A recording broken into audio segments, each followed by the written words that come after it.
I got into DC. Well, first of all, I love being in DC, and I'm here for like a minute. They fly me in, they fly me out. But Sebastian Gorka got in touch with me as I was landing and said, we've never met. He's been on the show a number of times. I think he's going to be on again, hopefully next week or the week after. And but we've never met. So he said, come on over to the Trump International Hotel, which is right down the street from where we're staying. And I walked over there, and the last time I was in this place, this used to be what was called the old post office, and it was a ruin. I mean, it was just a dinosaur, absolutely empty building, and had been sitting there for years and years and years. And Trump won the bid to redo it, and he redid it. I believe he brought it in about ahead of schedule and under cost, under his bid, which is pretty amazing. Something he did in New York with the skating rink in Central Park. One of his very big claims to fame is while the government was screwing up the skating rink, could never get it done. He got so ticked off of seeing this unfinished Central Park skating rink outside his window that he finally said, I'll do it. And they finished it in months. It was done as a beautiful, beautiful addition to the park. Anyway, this hotel is absolutely beautiful. And it's got this vast, vast lobby bar, and you come in there, and it's kind of like, remember the alien bar in the first Star Trek? It's like that for conservatives. It's like every conservative in America is in this way. Like there are conservatives from Mars, conservatives from Venus. All these different conservatives are there. And I shook hands with Donald Trump Jr. and Kimberly Guilfoyle was there, his new girlfriend, and she introduced me. We would play when we get the Stuff I Like. She introduced me to one of the young fellows who had written one of our Stuff I Like theme songs, and she was there. And, I'm a political junkie. And so sitting in that atmosphere it was just magical to me. All these guys sitting around who are kind of like, fixers. They're fixers, they're the kind of guy, there's nobody ever sees them, but they're always kind of behind the scenes. I asked one of them, he was supposed to be the kind of great seer of political, outcomes. And I asked him how we're going to do in the midterms. And he said he would bet right now that we were going to lose the House, but he was absolutely sure we were going to keep the Senate and add a few seats. He said anybody who tells you we're not is ridiculous. So we'll see. He admitted that he was a pessimist, so maybe he's wrong about the House. I hope so. This gut feeling that we may actually keep the House, which would be remarkable as the fact that Trump's ratings just went up. His approval rating went up to like 50%, shot up. And so like a lot of the things that maybe people think are going on aren't going on. Anyway, then I came on over to the hotel. Traveling with Shapiro, you get mobbed by fans. It's kind of like being Ringo Starr. Like you get mobbed after they finish with Paul McCartney. They come over and mob you.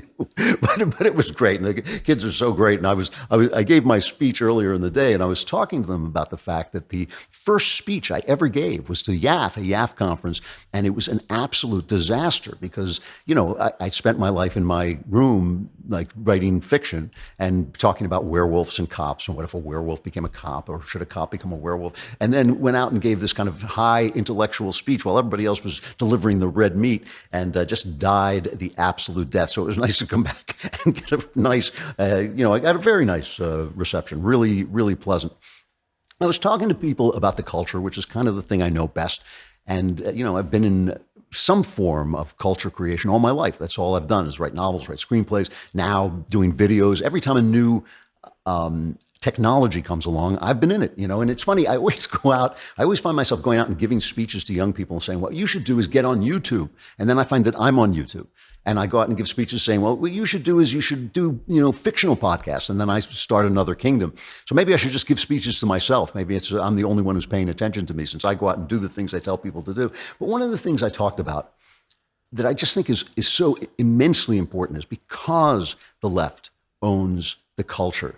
These narratives, and when I talk about a narrative, what I'm talking about is a kind of a cloud, a cultural cloud that surrounds you. You don't even know you're breathing it in. You have opinions that you think are rock solid, but you've never really thought them through. You don't even know where they come from, but that's just the narrative. That is the American narrative or the Western narrative, and it's created now by the left because they own everything. They own the academies. They own the television stations. They own the movie studios. They own publishing, most of it. And so they managed to create this. And I was talking about the four kinds of narratives that I think are so powerful and overwhelming, and pointing out what they all had in common. And I talked about abortion, the fact that 3,000 babies are being killed every day in America, and though many on the right understand that that's wrong, none of us feel it. Not one of us feels it. I'm sorry, it's none of us feels it the way we should. We don't feel the urgency of it. We don't feel that something must be done right this minute because the narrative that surrounds us has kind of taken the atrocity out of it, the sense of an atrocity out of it.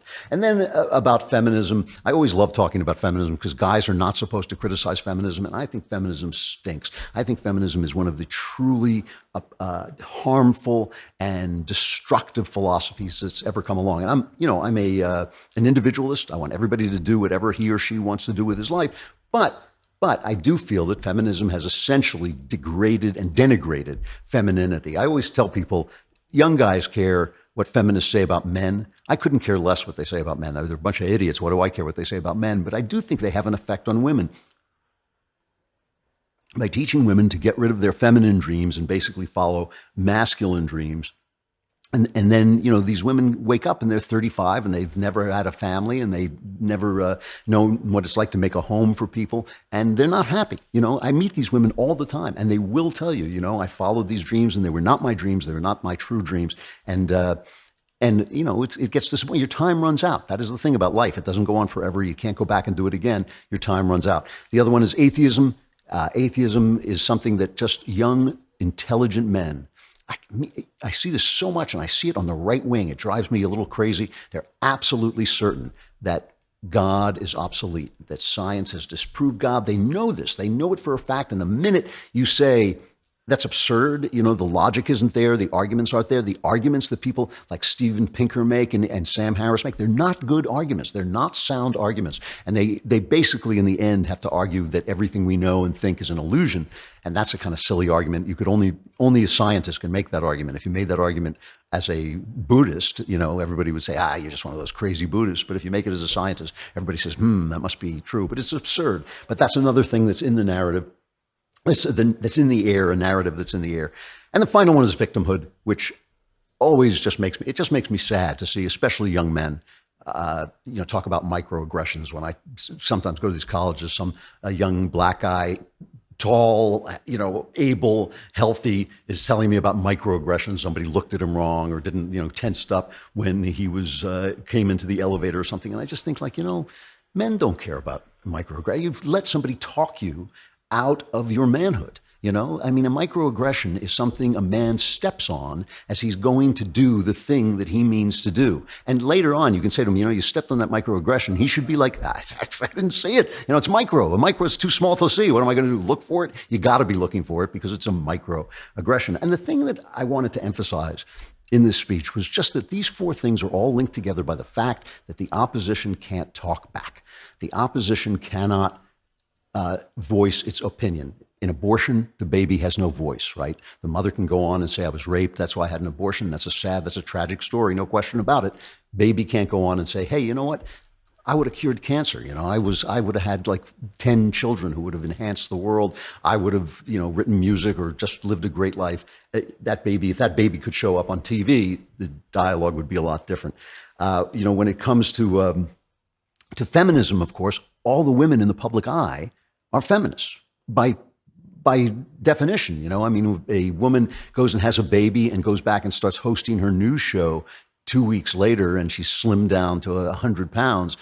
She's not going to go on and say, the most important thing you can do is stay home with your kids. Because if she were, if she believed that, she'd be doing it. And I'm not saying she shouldn't live the life she wants. I'm just saying that means that every woman's voice that you're going to hear is not going to be the voice of a mom saying, you know what, this is the most rewarding job you can have, because moms are too busy to go on TV and talk and tell you that stuff.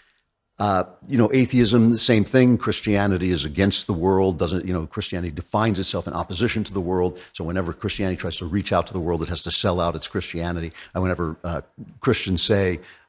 hear Christian pastors say, how can we reach out to the world? I think it's easy. Just stop preaching the gospel of Christ and the world will come rushing to you. It's when you preach the gospel of Christ suddenly that they say, not so much. And the final one is victimhood, which they shut people up by telling them they can't say anything. Already there was somebody tweeting, how dare this man come out and say something about feminism? Who wants to listen to a man? Who wants to listen to a white about what's happening to black people? That's the way they shut you up. So all those voices. And so you have to become the voice.